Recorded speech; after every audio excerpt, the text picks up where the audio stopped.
বাংলাদেশ ছেড়ে চলে যাচ্ছি একেবারে, এটাই শেষ যাত্রা। আর কখনো হয়তো আর আসা হবে না। ২০ বছর বয়সে নিজের পরিবারের জন্য এবং নিজের ভবিষ্যৎ সুন্দর করার জন্য জার্মানিতে পাড়ি জমিয়েছিলাম।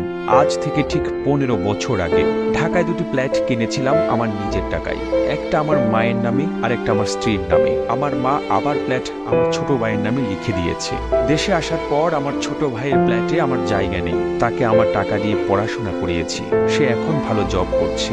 আর আমার স্ত্রী আমার কেনা টাকা দিয়ে ফ্ল্যাটে আমাকে ঢুকতে দেয়নি, আমাকে দরজা থেকে কুকুরের মতো তাড়িয়ে দিয়েছে।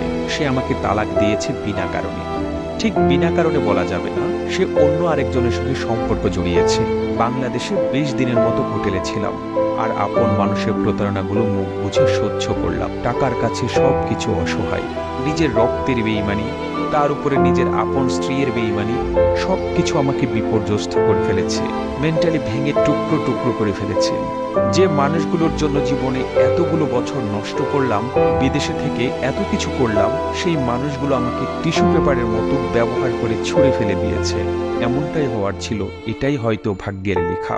আমি অনেক কষ্ট পেয়েছি, অনেক কিছু শিখেছি। তার মানে এই না আমি শেষ হয়ে গেছি, আমি নিঃস্ব হয়ে গিয়েছি।